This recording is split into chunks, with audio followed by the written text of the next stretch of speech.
Amazon, Airbnb, and Netflix waited to scale until their models, systems, and demand were ready.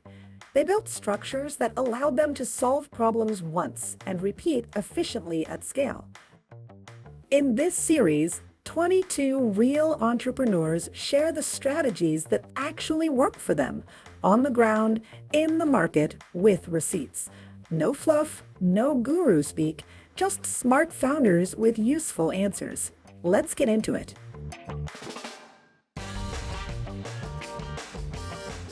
Scaling too early can destroy a good idea, but waiting too long can cost momentum. Knowing when to expand is both data and instinct. So, how can entrepreneurs recognize the right moment to scale confidently? We ask the experts. Yes. Well, there's two approaches to business building. One is for that short-term exit, and one is for legacy creation, something that you want to create that's more sustainable, that might be generational in nature. When you're creating something that's got a quick exit, you want to put as little into it as you possibly can, and that means just pure marketing and testing. What I found in my years in the various companies that I've built is it's very easy to spend too much time building the perfect product. Perfection costs too much. You'll never achieve it. Instead, you should build something that the market wants, because they don't see the inside track that you see. They're going to see magnificence from the outside, while you're going to see error from the inside. Recognize that what you're building needs to come to market as quickly as possible, and then you can evolve it. When you're building something legacy in nature, you build infrastructure first. So you are front-loading this, as we like to say. You're not bootstrapping this. You're actually putting money into this to build magnificent infrastructure across a multinational boundary set. For example, at Neff, we have our own print shops. We run our own and build our own point-of-sale materials for our entire worldwide operation. We have our own media groups.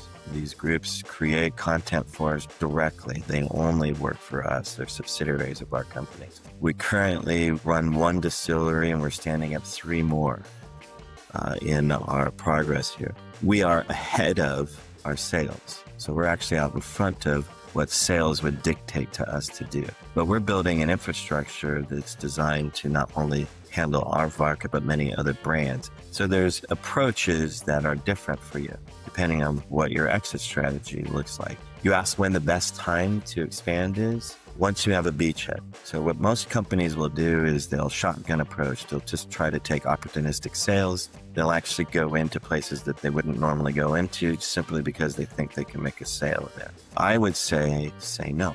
If you're not ready to move into that area and you can't saturate that area properly, then don't do it. Stay in your area, saturate that area, and build a beachhead. Because the goal that you're trying to achieve is inbound calling, as I like to call it. You can be tenacious about your sales. You can be out in the field. You can make sales happen. But until people are calling you to buy your product, you haven't done anything real yet. So when people begin the inbound calling process, that's when you begin to expand. For me, I realized it was time to scale when the demand outpaced my capacity. So when I was getting more and more clients and I couldn't service them myself, and my time was pulled in a lot of different directions there. And that's when I really realized it was time to scale. And really the test for me was if I can deliver the same outcome without me personally doing it, then it's time to scale. So I brought in a COO to my financial planning firm very early on. It's actually too early by all of the standard books of like when you're supposed to do it, or, how you're supposed to run a company and all that. I brought her in early because I knew that was a weakness. And we spent a long time on building processes. And how do we hire people, and how do we train them, and how do we onboard clients, and what is our corporate policy on software, everything. To the point where sometimes I'm like, okay, we have too many processes. But then what happens is we can scale at any time based on the need.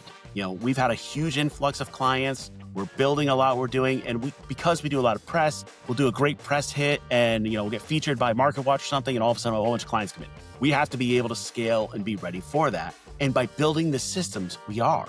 We're now at a point where, so Child Free Wealth, I've been running that for the past 4 years. Child Free Trust is launching this fall. Child Free Wealth can scale on its own based on the processes without a lot of my work, which is great. Then I can focus to the next step.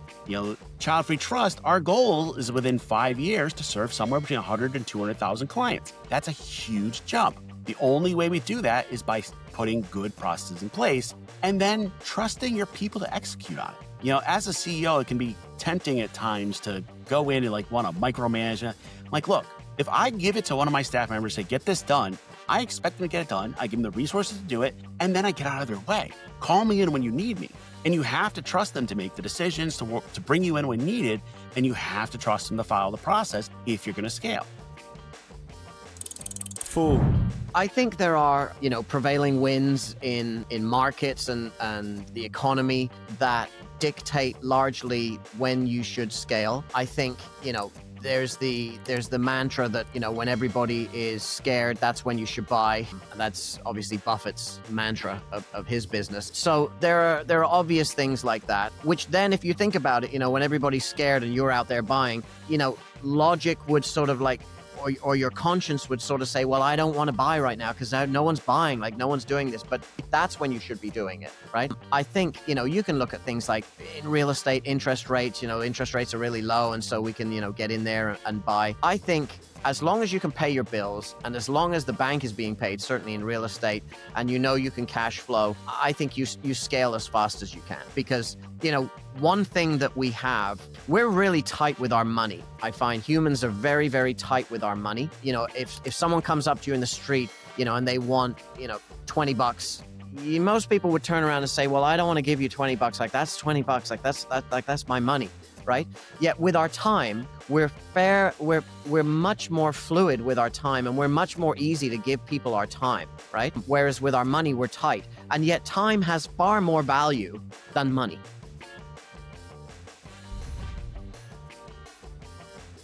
Scalability means your business can handle more customers, more sales, and more complexities without falling apart. But how can founders tell if their systems and structures are truly ready for growth? We ask the experts. It's definitely important to evaluate, is there a demand for this type of product or service? So also, are there a lot of competitors already for this product or service? And then if you're going to go into a business that has or an industry, let's say, that has a lot of competitors, what's going to be your unique selling proposition? Are you going to compete based on price? Are you going to have the quickest turnarounds or deliveries? Do you have some different formulation for some supplements that you're going to sell online or something that is appealing? Do you have a celebrity endorsing the business? These types of things will help set your business apart. And I read one book, it's named The Blue Ocean Strategy. And it basically talks about how a lot of the most successful businesses, are the ones where it's a blue ocean, where there aren't that many competitors or there aren't competitors at all. And then you're not competing in that sense. You're offering a new path. You're offering something that doesn't exist. And that is where I think the business could scale the most. But I think it's a double-edged sword as well, because if there are no competitors, maybe that means that there's no demand. Maybe that means that it's just something that people do not want to pay for. But I think a little bit of market research, we're not employing a market research agency, asking friends or family. I think everyone has a network. Some people have big networks, some people have small networks, but still just ask 10, 15 people, hey, what do you think about this business idea? Is this something you would ever think of buying? And if all 15 of them say no, well, maybe it's time to move on to a new business idea. But a lot of times there'll be things that really just, they make sense. I think nobody's ever thought about. And in those cases, those are the businesses that are the best to scale. kind of joke that if I had done the full due diligence on the children's clothing market, I probably wouldn't have stepped into this foray as far as the capital intensity, the long lead times. Now we've got the India tariffs on top of it. So I think there's a bit of what you don't know can actually help you, because then you won't be scared to move forward. So it really just kind of diving in headfirst of, I knew I wanted to create this for my daughter. I knew there would be other families out there. And then there was a question of, well, how much demand is there really? And I said, when we first started, there weren't any Diwali pajamas. Flash forward a few years, there are a couple of companies now making them, which to me is just a sign of there is market demand for this. And it doesn't scare me as, I believe in the quality of our product, the quality of our prints, the quality of our processes that I put into place, thanks to my corporate background and having that due diligence and being the ones that would really be able to service the market the best. Generally, a business is scalable if there are no limit reach issues with that business, So generally speaking, if you have a business that is online as well as, you have a corporate headquarters, but you're able to, solve a problem out there, there's a need, and then there's a solution that you're solving, and there's no limit reach issue, or, what I'm trying to say here is that you have the capability to cater to the masses. That business is generally scalable. So, the answer to the question is come up with a business idea that, one, there is a need out there for, two, you can solve that need or problem, and your market, your audience is mass. Generally in that regard, it could be a scalable business if you're doing it correctly and if you're, following the proper way of building up that business. The key is not how much you charge, but how clearly you communicate why it's worth it. If customers understand the story behind the price, they will stay loyal. So how can small businesses increase prices without pushing people away? We ask the experts. 1. So it's interesting because I feel like, price increases are something that people are so scared of and they shy away from. And the bottom line is, if you have an established rapport with your clients and you've established trust and loyalty, a price increase should not affect that whatsoever, because every one of us knows that, with inflation and just the cost of doing business on a yearly basis, prices are going to go up. Now, I'm not saying raise your prices on a yearly basis, but even if you have to, make sure they're in line with what the industry is, where your industry is at, and also make sure you're not doing exorbitant amounts of price increases where you're gouging your clients. But at the end of the day, it comes to that relationship building and the trust that you've built with your clients and what your company stands for as a brand in the industry. Because I think if you have those elements, even in the face of a price increase, you're not going to lose your clients. 2. For us, the only prices that we really raise is things like rents, obviously. And you have to be aware of the market conditions, what other people are charging. You have to do your research and know. But even in small business, whether you're selling, lollipops, or you're charging rent, or you're selling, some sort of product, be aware of what your competitors are doing, right? And I would always say, everything we do, we get 3 bids for, and we usually choose the middle of the 3 bids because, people tend to sort of like not want the cheap. They don't want the super expensive. They sort of go for the middle ground. So that's how we sort of look at this thing. And what are we offering? What are we offering the people for what they are paying, right? So, people that are renting our units, what are they getting? Are they getting free Wi-Fi? Are they getting, a nice pool? What are they getting? And what can we charge for that without pricing ourselves out of the market? Because at the end of the day, you're better to sell 100 units of something at, 10 cents than you are trying to sell 1 unit at, 50. So you're better off selling more of a product. It's all about, if you're talking scalability, it's all about volume. it's a volume business. And that's really the way I've looked at our scaling. We have to create volume. The more volume we have, the less risk we have as well. Because, if someone doesn't pay their rent in 5 or 10 units, well, that's okay. I've got another 400 people paying their rent, right? So, but if I've just got 2 units and one person doesn't pay their rent, I got myself a big problem. So that's the way we look at it. 3. I think it's about raising your prices at the right time. If you're a startup business, it's very common to compete based on price, and there are pros and cons to competing based on price, but in businesses such as ours, it's necessary to kind of get your exposure out there, get your first 5-star reviews, get your first recurring clients, and offering very competitive pricing. It's a way to accomplish that in a relatively easy way while you work on developing your other unique selling propositions. But then it's so important to start developing those other USPs. So for example, for our company, the Spanish group, we have an ISO certification too. It took like 2 years to get those certifications. And one is basically, the ISO is basically an international organization that like demonstrates that you have a quality improvement system and they can certify you as like a reputable company with this quality improvement system. So we have one for translation services and then one for information and data management. And both of those are very important because we're an online translation service handling information and client documents. And so I think that is an example of something that has allowed us to justify increasing prices.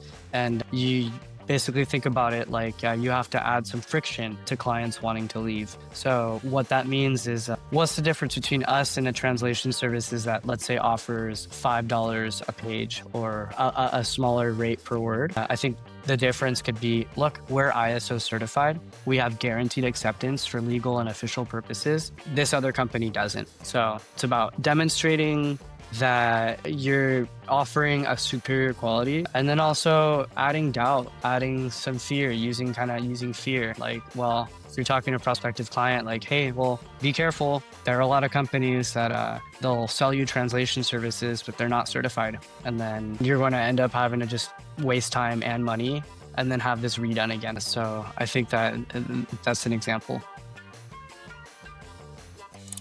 4. Yes, we raised our prices a little bit, but that was more driven by the quality of the product in our next production run. And so we are honestly just absorbing the cost of the tariffs in our margins. So we are not passing on the tariff cost specifically to our customers at this point. And it is something we're in conversation with our production team. We've brought up the idea of should we move production to another country and not produce in India, but we really value the relationship we have with our production partners and they've earned our trust. We love the quality of the product they're doing. It's great for our mission. And so we don't want to have to move. I think with the current state of tariffs, we wouldn't be forced with that question yet. We'll have to see how things progress in the future. And that's really how we make decisions as we go. And there's a lot of decisions that are made along the way of, and just trying to put the customer first, the product first, the experience first, and see where it goes.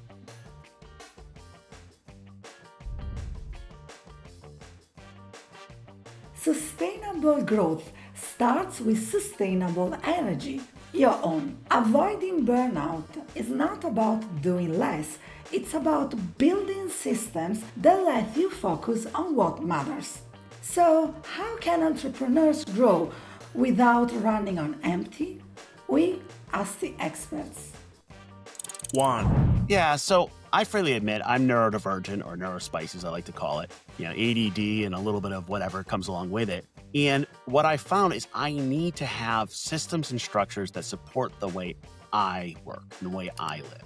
If you actually looked at my workflow and somebody was looking at it from like operation and optimization, they'd say I do it wrong. I will take an idea and it's in the back of my head and I'm working on it and I'm playing mahjong. You're like, what the heck are you doing? You're not working. No, it's a focus tool. I need certain structures, certain systems, certain breaks, certain processes to work. And when those get messed up, it's hard. And I also have to know my limits. So I'll give you an example. Last week, I did a TEDx talk on the child-free economy.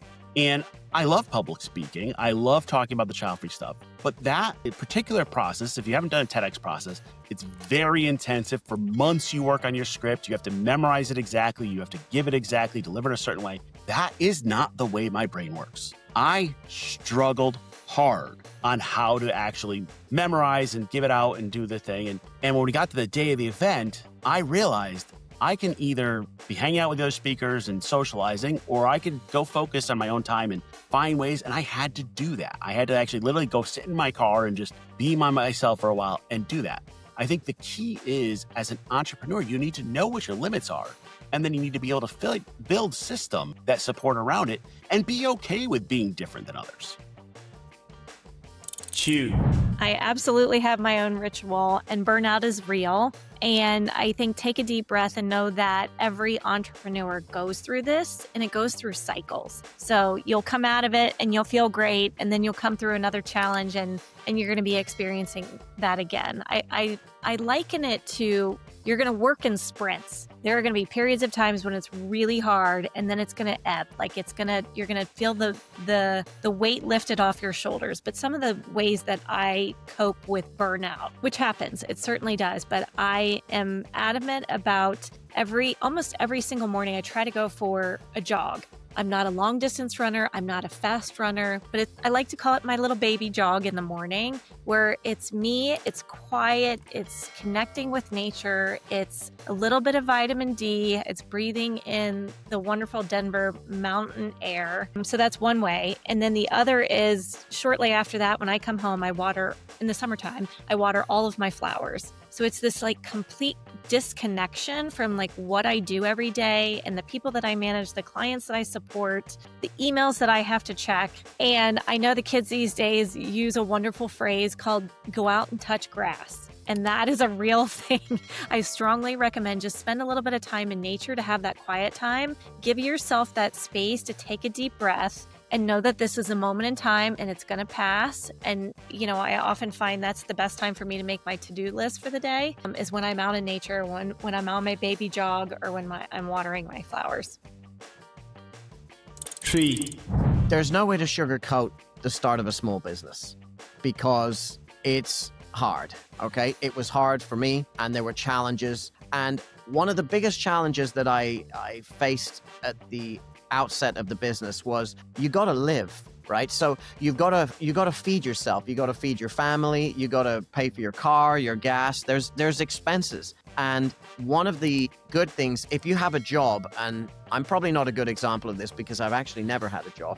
I've never worked for a company, but except my own. But if you have a job, take that opportunity of being able to pay your bills through that job and put as much aside as you possibly can. Really work that job and try and build your other business, your small business, as you gain income from that job. Now, there's going to be some people out there, they don't have a job. And the small business is the business. And that's where the big challenge comes, because you've got to pay your bills at the same time you got to grow your business. And that is really difficult. I'm not going to sugarcoat it, but you've got to basically strip your life away and strip all the things of the luxuries. So you can't go out to restaurants. Okay, if you're going to grow your small business, forget about, for the next 3 years or 2 years or 1 year, however long it takes to really start getting the cash flow coming in, forget about going to restaurants. Forget about going to movies. Okay, forget about the flash cars. My focus was never on the millions at the start. It was never on making millions and millions of dollars. It was always on the double. That was my focus. Focus on the double. If I can take this $3,000 and I can make it into $6,000, I have succeeded. The 6 into 12, the 12 into 24. You only need to do that 6 or 7 times and you're at the $1 million level. Okay, so really focus on that. Take all the vacations off the table. Take all of these things off the table. Reduce your expenses to a ridiculously low level. Forget about organic food. It ain't going to happen for the first 3 years, okay? Until you can build your business. You've got to focus on sacrificing everything you can for the business for the first number of years until you can get this machine start to cash flow. And as you start to cash flow, do not go out and buy the Ferrari. wait. Do not buy the Ferrari until you have at least 2 or 3 times. That's my rule. Unless you have 2 or 3 times that money in the bank, do not buy the item. Okay, so that would be what I would advise. It's not going to be easy, and there are going to be sacrifices. My wife and I, when we were starting out this business, we basically lived in not a luxury hotel, but a cheap hotel in Charleston, and we lived in that hotel for 9 months with our animals to make this thing work. Okay, so there's going to be sacrifices that you make to make this business work. I would advise doing it, and forget about the luxuries for now. Fool. You are going to burn out, and you probably should, because nothing good ever happens without some stress. All right, so you are going to burn out. The key is to burn out but not have a breakdown on top of it. And the best advice I can give is just take care of your bodily functions as a human. Making sure you're drinking enough water. It's very common when you're like really grinding to forget to drink water for 6, 8, 9. I mean, there were days in the beginning I drank more coffee than water. That's not very good. So drink water. Make sure you eat. You're probably not going to eat 3 meals a day. You're going to forget to eat, but make sure you have food around. You pre-plan them. That's very important.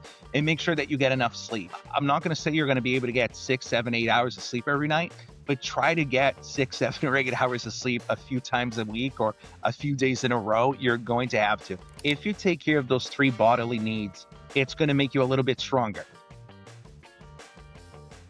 5. I think it's being laser focused on what actually fuels me and drives me and what is my purpose and why am I doing these things. My kids are obviously a huge drive for the purpose of doing the business and trying to make it in a fun way for them. Last year was our first year for the launch, and I was doing a lot of different booth events, which could be very tiring, but bringing the kids along, we made it fun. There was one in LA, so we paired it with a trip to Disneyland. There was an event in Portland, and they had lots of activities for the kids. So it's finding that being laser focused on your why you're doing this, which continues the motivation, and then finding ways to build in the fun. There's a saying we have is, when fun isn't fun, it isn't fun. And so really just kind of checking in on, why are we doing this, and how can we incorporate our lives in a way that keeps us moving forward and finding that balance. I often wake up every day saying like, okay, where do I need to move the needle as far as like fun with the family, the business, the corporate job, like what needs to get done today, and staying outcome focused on those 3 things.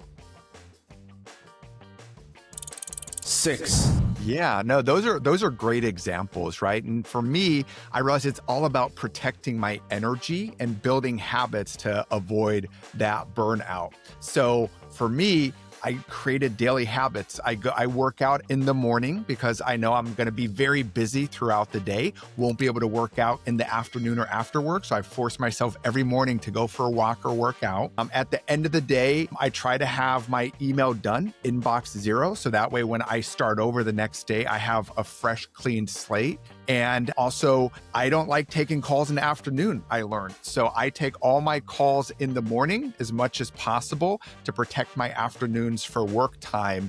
And so those are the habits that really help me manage my burnout as much as possible, because let's be real, burnout is still going to happen. We're still going to be stressed, but we can do as much as possible to manage it.